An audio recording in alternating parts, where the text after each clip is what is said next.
بسم اللہ الرحمن الرحیم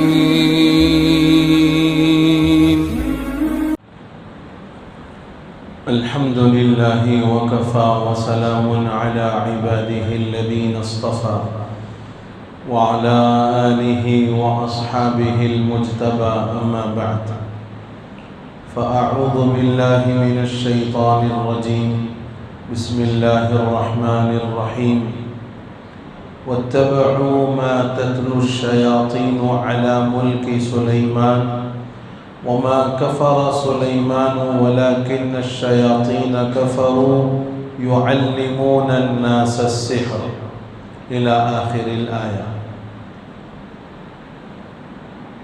وقال رسول الله صلى الله عليه وسلم من أتى على النجوم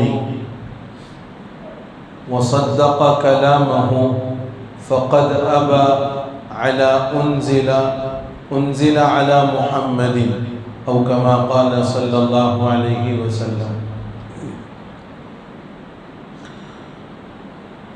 بزرگان محترم، قابل احترام، عزیز دوستوں، نوجوان بھائیوں،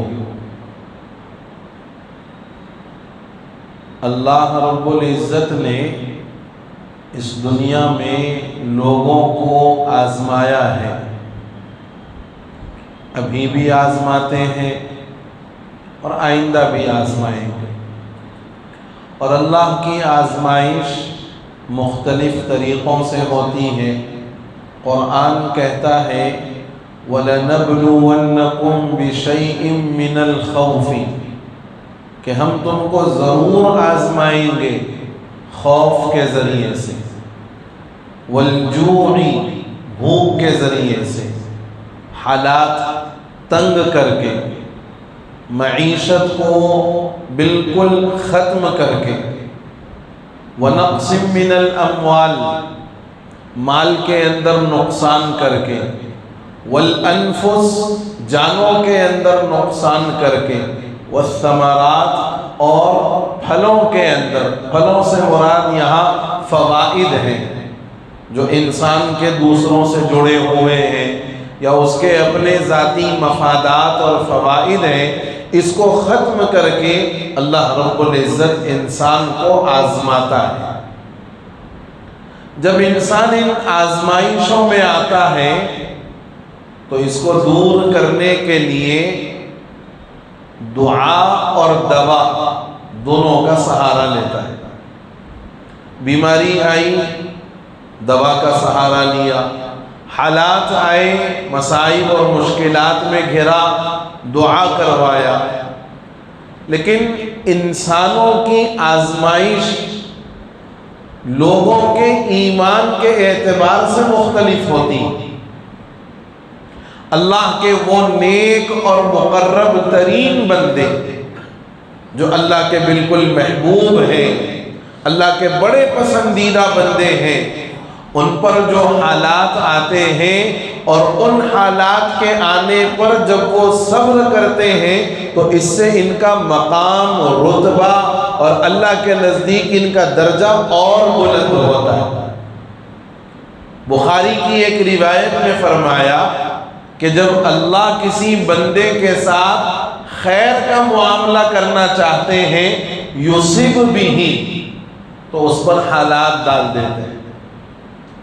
من یرید اللہ خیرا یصب بھی، جس کے ساتھ اللہ بھلائی کا ارادہ کرنا چاہتے ہیں حالات ڈال دیتے ہیں یہ کہ بات نہیں کرے. اور جو بندہ ان حالات کے آنے پر صبر کر لے، شکوہ اور شکایت نہ کرے، خواہ بیماری کے ذریعے سے حالات آئیں، مال کی کمی، اولاد کی نافرمانی یا ان کی جو ہے طرف سے ملنے والی کوئی پریشانی، ان سب پر اصلاح کی کوشش لازم کرنی ہے، اصلاح کی کوشش لازم کرنی ہے، مگر ان حالات پر شکوہ اور شکایت کے بغیر اللہ کی طرف رجوع کر لیں اور ان حالات پر صبر کریں. فرمایا اللہ اس کے بدلے اس کے مقام اور رتبے اور درجے کو اپنے یہاں بلند فرماتے ہیں.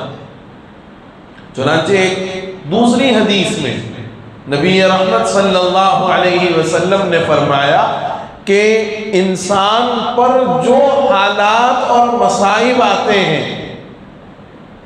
جو حالات اور مصائب آتے ہیں اور بندہ اس پر صبر کرتا ہے تو اللہ اس کے صبر کا بدلہ دیتا ہے، یہاں تک کہ اگر بندے کو کوئی کانٹا چبھ جائے، یہاں تک کہ بندے کو کوئی کانٹا چبھ جائے اور وہ اس کانٹے کے چبھنے پر صبر کر لے، فرمایا اس صبر پر بھی اس کو اجر ملتا ہے۔ یہ بات اس لیے عرض کر رہا ہوں کہ ایک دور تھا مسلمان ایمان کے اعتبار سے بڑا مضبوط تھا، بڑا مضبوط۔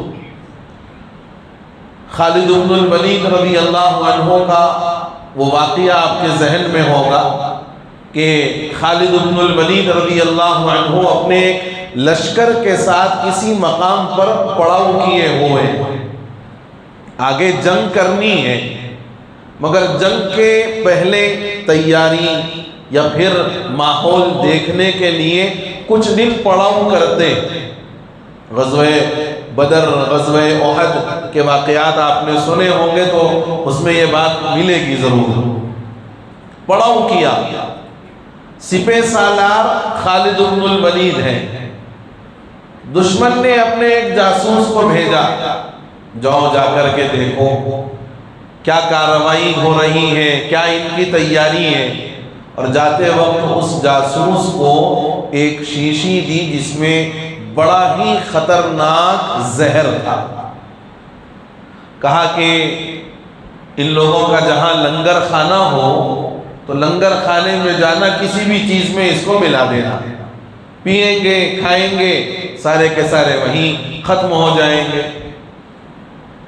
شیشی دی بڑی خطرناک زہر کی، تو وہ آیا، اس نے جائزہ لیا، جب وہ اپنا عمل کر رہا تھا، شیشی نکال کر زہر ڈالنا چاہ رہا تھا، مسلمانوں نے دیکھ لیا کہ بھئی یہ کوئی جاسوس اور اس عنوان پر آیا ہے۔ اس کو پکڑ کر سپہ سالار حضرت خالد بن الولید رضی اللہ عنہ کے پاس لے گئے اور جا کر پورا ان کو واقعہ سنایا کہ یہ فلاں ہے اور اس لیے آیا ہے اور یہ کام کرنے ہی والا تھا کہ ہم نے اس کو دبوچ لیا۔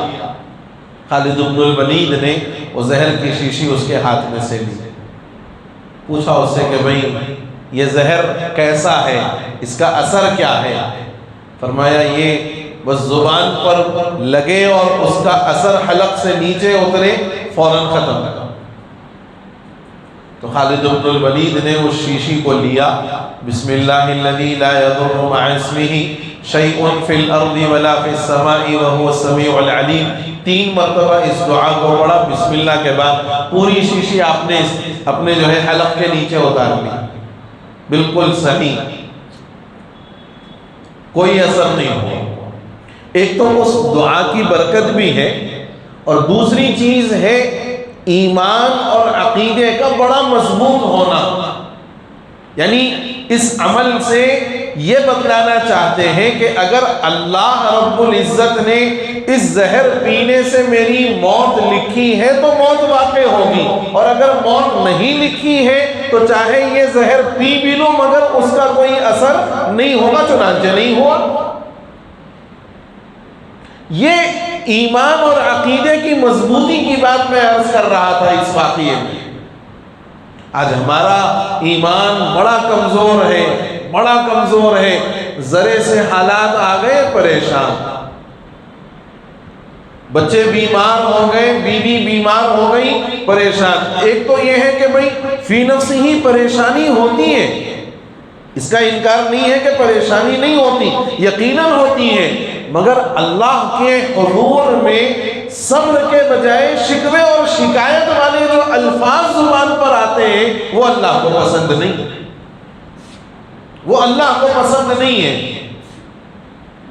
ہم ذرے حالات آ جائے شکوہ اور شکایت، اور اللہ معاف کرے ایسا سوچ رکھنے والوں کو اور ایسی باتیں زبان پر لانے والوں کو کہ صاحب میں پابندی سے نماز پڑھوں پھر بھی میرے ساتھ حالات آ رہے ہیں، میں مستقل تلاوت کر رہا ہوں پھر بھی میرے ساتھ حالات آ رہے ہیں، صدقہ خیرات دے رہا ہوں پھر بھی حالات آ رہے ہیں، ذکر کر رہا ہوں، تسبیح کر رہا ہوں، خطیب صاحب کچھ بولے میاں یہ وظیفہ پڑھو وہ وظیفہ پڑھو، امام صاحب بولے میاں یہ دعا پڑھو وہ دعا پڑھو، پھر بھی حالات، نماز بھی نہیں پڑھتا، ذکر بھی نہیں کرتا، خیرات بھی نہیں دیتا۔ اس قسم کے بھی بعض لوگوں کی سوچ ہو جاتی ہے، ایسی ہوتی ہے، اتنے نمازاں پڑھ رہے بھی تو ہم لوگوں پہ مصیبت آ رہے ہیں۔ نبی سے زیادہ بھی کوئی اللہ کی عبادت دنیا کے اندر کیا ہے؟ نہیں نا؟ تینوں بیٹے حضور کے ہاتھوں میں اس دنیا سے رخصت ہوئے، آپ کی ایک اہلیہ آپ کے آنکھوں کے سامنے دنیا سے رخصت ہو گئی، حضرت خدیجہ الکبریٰ، پھر ایک بیٹی حضرت زینب، یہ بھی آپ کی آنکھوں کے سامنے دنیا سے رخصت ہوئی۔ اب بولو، یہ جو ہماری سوچ اور ہماری جو یہ فکر ہے کہ صاحب نماز پڑھ لیے تو حالات نہیں آنا، تو مطلب اللہ کو رشوت دے رہے کیا نماز پڑھ کے؟ نہیں، اللہ سے اگریمنٹ سائن کرا رہے ہیں، پڑھے تو نہیں آنا، دیکھو کچھ بھی مصیبتاں ٹینشن ہے کیا؟ ایسا ہے کیا؟ نماز بندہ اپنے مفاد اور اپنے فائدے کے لیے پڑھ رہا ہے، اللہ کو ضرورت نہیں ہے ہماری عبادتوں کی، ہم تو اللہ کے حکم کی تعمیل میں نماز ادا کر رہے ہیں، اقیم الصلاۃ پر عمل کر رہے ہیں، نہ ہمارے سجدوں کی اللہ کو ضرورت، نہ ہمارے رکوع اور قیام کی اللہ کو ضرورت، یہ تو اللہ کا احسان ہے، کرتے عبادت اس کی ہے اور پھر لیتے بھی اسی سے۔ تو میں یہ عرض کر رہا تھا کہ انسان پر حالات آئیں اور وہ صبر کرے تو وہ صبر اس کا ضائع نہیں ہوتا، اس کا بدلہ اللہ کے پاس ملتا ہے۔ تو یہ مقربین پر آنے والے حالات ہیں، اللہ کے نیک بندے، خاص بندے۔ اب ایک بات یہاں یہ بھی ذہن میں رکھو، اللہ کے نیک اور خاص بندے بولے تو لوگ کیا سمجھتے معلوم؟ امام صاحب خاص، موذن صاحب خاص، جی آپ دیکھ لو، آپ ذرا آپ کا زیادہ رہتا منصاب کنیکشن، ذرا قریبی رہتا آپ کا، کئی کو ہم مصلی پہ آتے کہ اللہ میاں ہمارے کو بول دیے کیا میاں تو ہمارے سے بہت زیادہ قریب ہے بول کے، نہیں اذان دے رہے بول کے موذن صاحب کو بول دیے بابا تم محلے کے لوگوں کو بلا رہے تمہارا ہمارا کنیکشن بالکل قریبی، ہاں جیو ٹو جیو، ایئرٹیل ٹو ایئرٹیل، ایسا ہے کیا؟ نہیں۔ اَمَّن يُجِيبُ الْمُضْطَرَّ إِذَا دَعَاهُ وَيَكْشِفُ السُّوءَ وَيَجْعَلُكُمْ خُلَفَاءَ الْأَرْضِ۔ اللہ یہ سوال کر رہے ہیں کہ مضطر کی دعا کو کون قبول کرنے والا ہے؟ مضطر حالات میں آ کر بڑا پریشان ہونے والا، حالات سے بہت زیادہ جو ہے ڈپریس ہو کر، پریشان ہو کر، کہ جب اس کی آنکھوں سے اس کو کچھ ہوتا ہوا نظر نہیں آ رہا اور ہر جگہ سے امید اس کی ختم ہو گئی اور ایک ہی جگہ اس کی امید ہے اور ایک ہی در ہے جہاں ہر امید پوری ہوتی ہے، وہ ہے رب العالمین کا دربار۔ فرمایا اب یہ آدمی جو ہر جگہ سے کٹا ہوا ہے یہ ہے مضطر، بتاؤ اس مضطر کی دعا کون قبول کرتا ہے؟ اللہ قبول فرماتا۔ ایک بزرگ کے پاس ایک آدمی آیا اور اس نے آ کر کے اپنے حالات سنائے کہ کیا کروں حضرت، جو کام کرتا ہوں الٹ جاتا ہے، جو کام کرتا ہوں پلٹ جاتا ہے، جو کچھ کروں اس کا کوئی صحیح رزلٹ ملتا ہی نہیں، ہر کام الٹا ہوتا ہے، لگتا ہے کسی نے بندش کروا دی ہے۔ ٹاپک یہی ہے اپنا، لگتا ہے کسی نے بندش کروا دی ہے، حالات کسی نے روک دیے ہیں۔ تو ان بزرگ نے کہا کہ میاں کبھی اسٹیمپ دیکھا آپ نے؟ سوال کیا ان بزرگ نے، اسٹیمپ، مہر دیکھی کبھی؟ کہا کہ ہاں دیکھی۔ اچھا یہ بتاؤ، اسٹیمپ پر جو جملے، جو الفاظ، جو نقشہ لکھا ہوا ہوتا ہے کیسے ہوتا ہے؟ کیسے ہوتا ہے؟ ہاں الٹا ہوتا ہے۔ کیا ہوتا ہے؟ الٹا ہوتا ہے۔ جو اسٹیمپ پر لکھا ہوا ہوتا ہے نا وہ الٹا ہوتا ہے۔ پھر سیدھے کب ہوگا؟ اسٹیمپ مارنے پر، اسٹیمپ مارنے پر۔ بزرگ نے کہا کہ تمہیں اپنے ہر حالات الٹے ہوتے ہوئے نظر آ رہے ہیں۔ اسٹیمپ جب اپنی جبین کو کاغذ پر لگاتا ہے تو سیدھا ہو جاتا ہے۔ تم اپنی جبین جا کر اللہ کی بارگاہ میں لگاؤ، حالات ٹھیک ہوں گے۔ ہم روزانہ 5 مرتبہ بول رہے ہیں کم از کم، ایاک نعبد و ایاک نستعین۔ دیکھو اس میں 2 چیزیں ہیں، نعبدو میں ایک چیز ہے، نستعین میں ایک چیز ہے۔ نعبدو میں ہے اے اللہ ہم آپ کو اور آپ کی مانتے ہیں، اے اللہ ہم آپ کو اور آپ کی باتیں، احکام، کتاب، شریعت مانتے ہیں۔ وَإِيَّاكَ نَسْتَعِينُ، مانتے پہلے ہیں، ماننے کے بعد مانگتے ہیں۔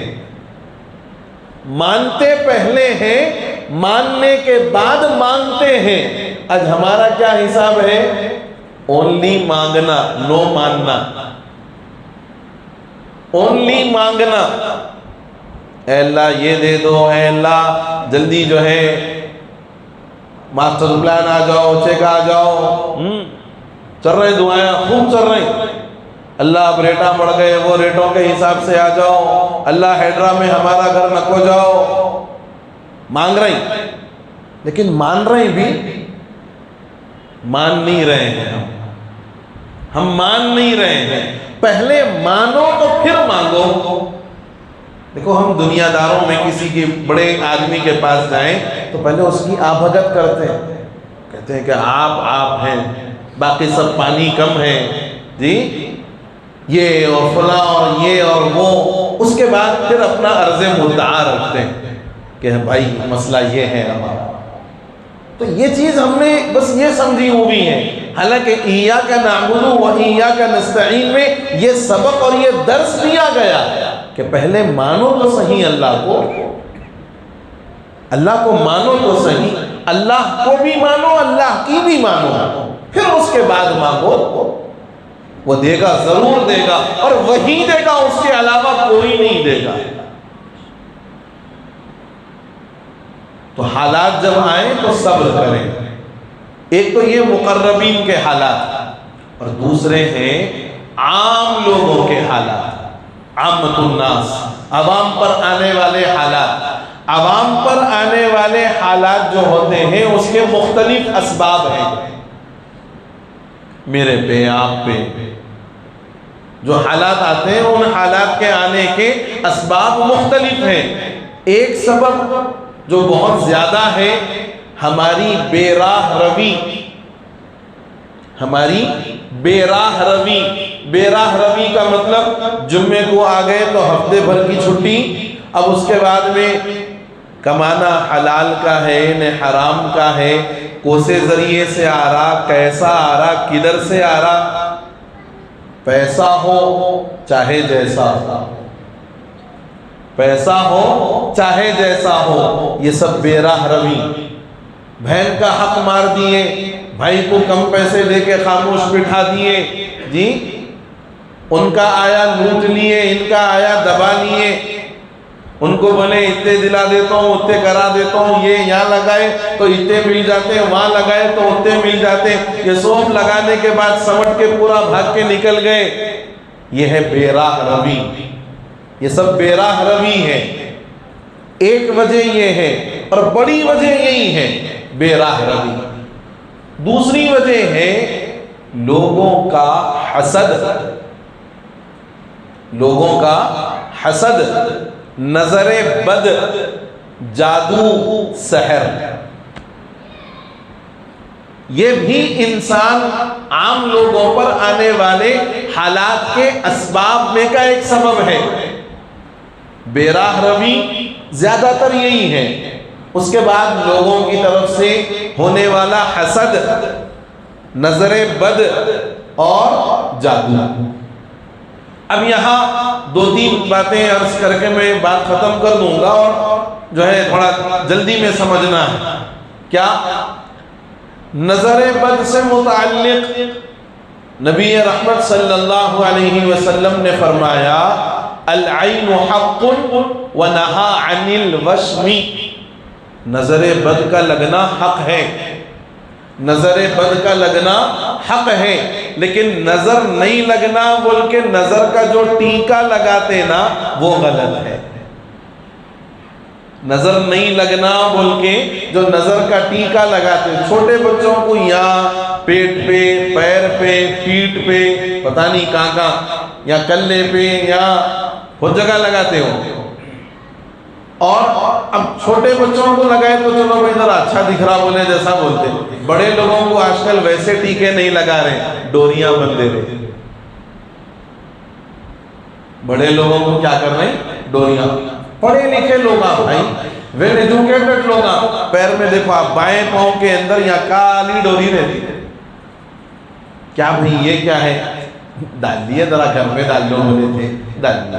بیمار ہو کے اٹھے ڈوری، ایکسیڈنٹ ہو گیا ڈوری، کچھ نہیں ہوا تو بھی ڈوری، کئی گورے کچھ نہیں ہونا بول کے ڈوری کرتے، یہ ڈوریوں میں پریشان ہے۔ کوئی گارنٹی دے دو بھائی ڈوری پہن لینے سے کچھ نہیں ہوتا، گارنٹی دے دو، دے سکتا کوئی؟ مگر پہنتے، یہاں پچ مچ سب کرتے یہاں پہ، مگر پہنتے اس کو۔ کیا بولے؟ نہیں امی بولے، نہیں بیگم بولے، نہیں سسرال والے بولے، نہیں سالے صاحب بولے۔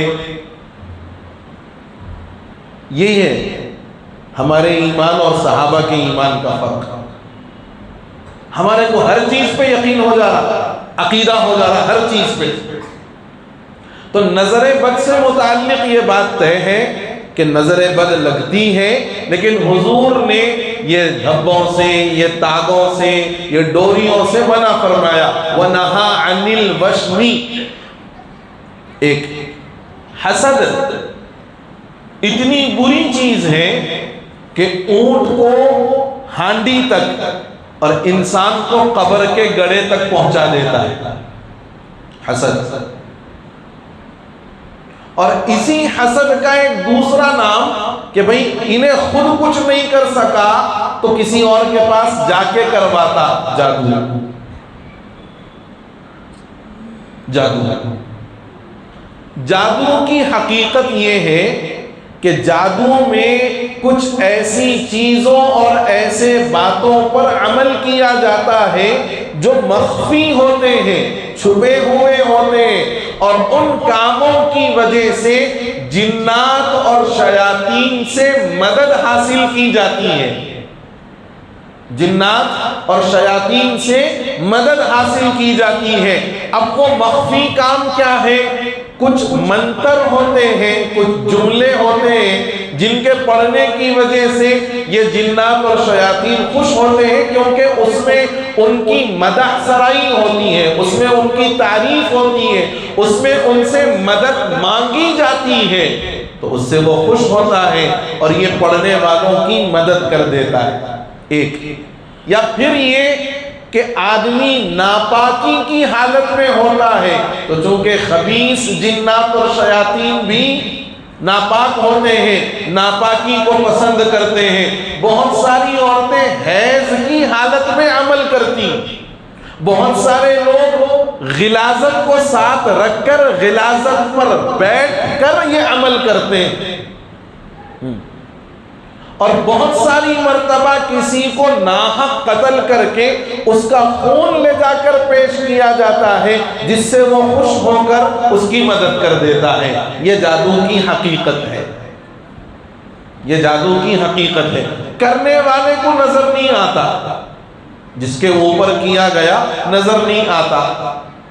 قرآن پاک میں شہر بابل کا ذکر آیا اور اس میں ان دو فرشتوں کا بھی تذکرہ ہے، ہاروت اور ماروت۔ وہ یہودیوں کی بستی تھی جن کے پاس جادو جو ہے بڑا سر چڑھ کر بولتا تھا، لوگ اس کو فن سمجھ کر سیکھتے تھے۔ ایک حدیث میں فرمایا گیا کہ شیطان اپنے چیلوں سے اتنا خوش نہیں ہوتا جتنا اس سے خوش ہوتا ہے جو میاں اور بیوی میں جھگڑا اور تفریق کروا دے۔ آج آپ غور کر کے دیکھو، گھریلو حالات، خاندانی حالات ایسے بد سے بدتر بنے ہوئے ہیں کہ کوئی میاں بیوی اگر خوشی کے ساتھ اچھی زندگی گزار رہے ہیں، خوش بحال زندگی گزار رہے ہیں، تو لوگوں کی آنکھوں میں چبھرا، خاندان میں چبھرا، لہذا اولاد کی بندش، اولاد نہیں ہو رہی۔ 4 دن اچھے رہ رہے ہیں، اس کے بعد میں لڑ لے رہے ہیں، 4 دن اچھے رہ رہے ہیں، اس کے بعد میں لڑ لے رہے ہیں، اور نوبت یہاں تک آ جا رہی لڑتے لڑتے کہ بھائی نہیں اب بس ختم، تم تمہاری جگہ ہم ہماری جگہ۔ ایسی کئی گھروں کے اندر عورتیں موجود ہیں جن کو میاں بیوی کی خوشی راس نہیں آتی، جن کو میاں بیوی کی خوشی راس نہیں آتی، یا ان کا اپنا کوئی آپسی رنجش والا معاملہ ہوتا ہے، چاہے اس کی شادی سے پہلے ہو یا شادی کے بعد۔ اب یہ آپ کے سامنے بڑے میٹھے بول لے کر، خوبصورت چہرہ لے کر آئیں گے، مگر ان کے اصلی چہرے جانوروں اور خنزیروں سے بدتر ہوتے ہیں۔ ان کے اصلی چہرے جانوروں اور خنزیروں سے بدتر، سور سے بدتر صورت ہوتی ہے ان لوگوں کو۔ کیوں؟ اس لیے کہ میاں بیوی کو ہنستا ہوا دیکھیں، ان کے گھر کو آباد دیکھیں تو سینے پہ سانپ لوٹتے۔ اگر میاں بیوی میں لڑائی نہیں ہو رہی، وہ لوگ پھر بھی اچھے رہ رہے ہیں، تو بچوں کے اوپر مسئلہ۔ اور اس کام کے اندر جہاں غیر یہ کام کرتے ہیں یا نہیں کرتے مجھے تحقیق نہیں ہے، لیکن مسلمانوں کا ایک بڑا طبقہ ہے، مسلمانوں کا ایک بڑا طبقہ ہے۔ اس کی ایک دلیل دوں میں آپ کو۔ ابھی کچھ دنوں قبل وہ سینک آتی نا مٹھی کی، وہ لینے کے لیے ہم لوگ گئے تھے، تو بولے وہ تمہارے مرشدوں کے پاس لے جانے کو ہنڈیاں بھی ہیں ہمارے پاس۔ کون؟ کمہار بول رہا، وہ تمہارے مرشدوں کے پاس لے جانے کو ہنڈیاں بھی ہیں ہمارے پاس۔ یعنی اس کو بھی معلوم ہے کہ یہ چیز زیادہ تر کون لے رہے ہیں؟ مسلمان لے رہے ہیں۔ جادو کی بہرحال حقیقت ہے، اس کا اثر بھی ہے، اور انسانی طبیعت پر اس کے اثرات پڑتے بھی ہیں، مگر یہ یاد رکھا جائے ازرو شرع یہ عمل کرنا یا یہ عمل کروانا آدمی کو کفر میں داخل کر دیتا ہے، دائرہ اسلام سے خارج ہو جاتا ہے۔ حضور نے ایک حدیث میں فرمایا 7 ہلاک کر دینے والی چیزوں سے اپنے آپ کو بچاؤ۔ اس میں فرمایا ایک تو شرک ہے، اور دوسرے نمبر پر آپ نے فرمایا جادو۔ نبی رحمت صلی اللہ علیہ وسلم پر بھی لبید ابن عاصم اور اس کے بیٹیوں اور اس کی گھر والیوں نے باضابطہ جادو کیا، اور آپ کے منہ مبارک اور آپ کے کنگھی کے دندانوں پر وہ عمل پڑھا، بئر زروان میں اس کو رکھ دیا۔ بعد میں آپ نے اپنے صحابہ کو بھیجا، حضرت علی کے ذریعے سے وہ ہانڈی نکالی اور ایک ایک گرہ کو وہاں سے کھولے، اور معوذتین کا ایک ایک آیت اس پر پڑھ کر کے کھولتے گئے۔ روایات میں ہے زید بن ارقم راوی ہے کہ حضرت علی نے جب ایک ایک گرہ کو کھولا اور ادھر معوذتین کے ایک ایک آیت کو پڑھا، جب یہ 11 گرہیں تھی، 11 کھلی، اور یہ آیات بھی 11 ہیں، معوذتین کی آیات بھی 11 ہیں۔ جب یہ 11 آیتیں پڑھ کر کے اس کے گرہوں کو کھولا گیا، حضور گویا ایسے اٹھ کر کے کھڑے ہو گئے، لگتا تھا کہ اس سے پہلے آپ کسی چیز سے بندھے ہوئے۔ بہرحال جادو کا ہونا، اس کے اثر کا ہونا، اور اس کی وجہ سے حالات کا آنا اور کام کا نہ بننا، یہ ساری چیزیں اپنی جگہ پر ہیں، لیکن ہم کیا کر رہے ہیں؟ ہم کیا کر رہے ہیں؟ عام مسلمان جس کے ساتھ ہے بہرحال انہیں جا رہا اپنا علاج کر رہا ہوگا بیچارہ، اللہ اس کو شفا دے، لیکن عام مسلمان بھی اپنی حفاظت کے سلسلے میں بڑا غافل ہے۔ گھر سے نکلنے سے قبل چاروں کل 3 مرتبہ شروع آخر درود شریف پڑھ کے اپنے گھر سے نکلنا کس کا معمول ہے بولو بھائی؟ الا ماشاءاللہ کچھ لوگ کرتے ہوں گے، بچوں کو ویسی بھیج دے رہے ہیں، اسکول چلے جا رہے ہیں بچے، کالجز چلے جا رہے ہیں، کیسی حالت میں وہاں کے بیت الخلا ہوں گے، وہاں کا کیا حال ہوگا واللہ عالم، نہ ہم پڑھ کے ان کو دم کرتے نہ ان کو پڑھ لو بول کے بولتے۔ اب کچھ ہوا تو بولے فوراً فلاں عامل صاحب کے پاس جائیں گے، فلاں بابا کے پاس جائیں گے، جو واقعتاً قرآن و سنت کی روشنی میں کوئی عمل بتائے، کوئی علاج کرے، ٹھیک ہے۔ لیکن اکثر اس وقت کے حالات یہ ہیں کہ جس کو عملیات کی عین کا منڈا بھی نہیں معلوم ہے، انہیں بھی بہت بڑی دکان چلا رہا ہے، اور یہ جن کے پاس آپ جا کر اپنا دل نکال کے رکھتے کہ صاحب ایسا ہوا، یہ ہرگز مت سمجھو کہ انہیں کوئی آپ کا بہت بڑا مخلص ہے، آپ کا جو ہے بہت بڑا ہمدرد ہے، اس کی نظر میں آپ بکرے ہیں، اس کی نظر میں آپ بکرے ہیں۔ انہیں بولتا ذرا یہاں چر کے آؤ، وہاں چر کے آؤ، وہاں جا کے آؤ، یہاں جا کے آؤ، اس کے بعد میں اخیر میں بولتا لاکھ روپے ہوتے بھائی، علاج کرانا ہے تو لاکھ روپے ہوتے، 8 دن 10 دن پھراتا انہیں، اس کے بعد میں بولتے نہیں بہت بڑا مسئلہ ہے۔ آدمی اگر یہ معمول بنا دے صبح فجر کی نماز کا اہتمام کرے، بتاؤ کون کون فجر کا اہتمام کرتے؟ اتنے مجمع میں 10 سے 12 ہاتھا ہوتا، 15 ہاتھا 20 ہاتھا ہوتا۔ ہماری فجر جب بستر پر ہو رہی تو یوں سمجھو کہ ہماری پورے دن بھر کے جو ایکٹیویٹیز ہیں نا وہ بھی بستر پہ ویسے سوتے پڑے ہوئے رہتے ہیں۔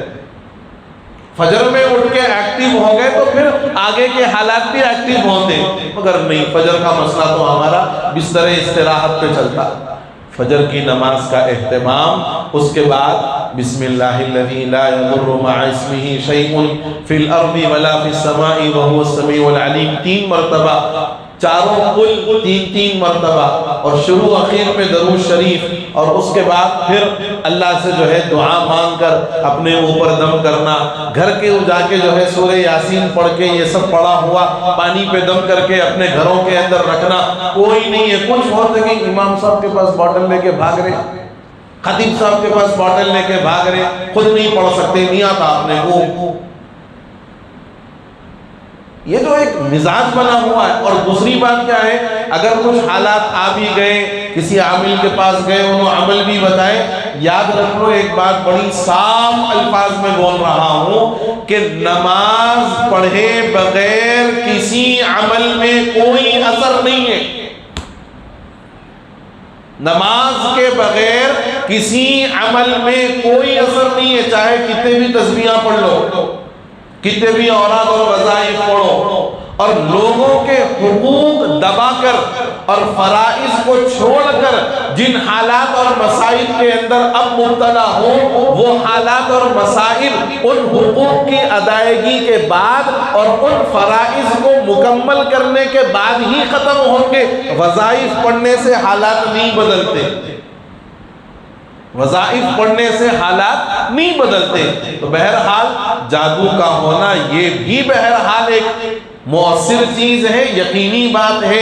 اس سے بچنے کے لیے حفاظت کا خود انتظام، اپنے بچوں پر روزانہ معوذتین، قل اعوذ برب الفلق، قل اعوذ برب الناس، یہ پڑھنا، دم کرنا، سورہ اخلاص پڑھ کے دم کرنا، سورہ کوثر پڑھ کے دم کرنا، یہ ساری چیزوں کو جو کرنے کا ہے یہ اپنے سے نہیں ہوتا۔ اپن لوگ کیا سمجھتے، باباؤں کہنے گئے تو ڈیجیٹل خالی ایک مار دیے بولے تو سب ختم ہو جاتا، یہ ہماری قوم سمجھ رہی اس وقت۔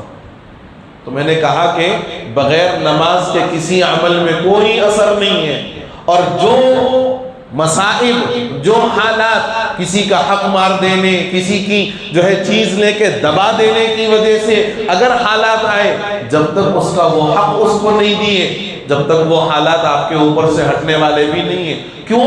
اس لیے کہ جس کا حق لے کے سال کئی مہینے کئی سال گزار دیے، اس کے دل سے ایک نہ ایک مرتبہ تو آہ نکلتی، اور وہ آہ جاتی ہے سیدھا عرش تک، اور پھر وہاں سے پلٹ کر کے حالات بن کر کے اس آدمی پر اترتی ہے جو اس کے لیے مصیبت اور پریشانی کا باعث بنا۔ ہمارے کو یہ بات سمجھ میں نہیں آ رہی، ہم بول رہے نہیں خالی کیا مصیبت ہے کہ کیا حالات ہے کہ کئی ویڈیوز آپ دیکھتے رہتے واٹس ایپوں پہ، وہ ایک مچھیرا مچھی پکڑ کے لے کے جا رہا تھا، ایک بڑا آدمی جو ہے نا وہاں سے گزرا تو مچھی اس کی چھین لیا، جیسے ہی چھینا تو اس مچھی کا کوئی دانت یا اس کا کوئی کانٹا اس کی انگلی پہ لگا، پورا ہاتھ کٹ گیا مگر وہ تکلیف ختم نہیں ہوئی۔ کسی عالم سے ملاقات کیا، اس نے کہا کہ کسی کا تو نے حق دبایا ہے، کسی کی کوئی چیز تو نے زبردستی چھین لی ہے۔ کہا ہاں ایک مچھیرے کا میں نے یہ حق لیا تھا اور اس سے مچھی چھین لی تھی۔ کہا جب تک وہ معاف نہیں کرے گا تیرا ہاتھ ختم نہیں ہوگا، تیرا وجود پورا کٹ جائے گا مگر وہ تکلیف ختم نہیں ہوگی۔ یہ سب دیکھتے ہیں اپن لوگ واٹس ایپوں پہ، کئی کیا اس خالی ٹائم پاس، کوئی اثر لینے کا نہیں ہے۔ میرے بزرگوں، یہ اللہ کی طرف سے حالات ایسے ہی آتے ہیں اور ایسے جو ہے لوگوں کے ساتھ مصائب چل رہے ہیں، سال سے چل رہے ہیں، مگر ان کی سمجھ میں نہیں آ رہا کہ یہ کس وجہ سے ہے۔ تو یہ اس وجہ سے ہے کہ جو حق دبایا، حق مارا، تکلیف پہنچائی، ان کا حق ان کو دو، پھر اس کے بعد دیکھو اللہ کی طرف سے حالات بھی اچھے ہوں گے اور زندگیوں کے اندر بھی تبدیلی آئے گی۔ اللہ مجھے آپ کو کہنے اور سننے سے زیادہ توفیق عمل نصیب فرما دے، آمین یا رب العالمین، وآخر دعوانا ان الحمدللہ رب العالمین۔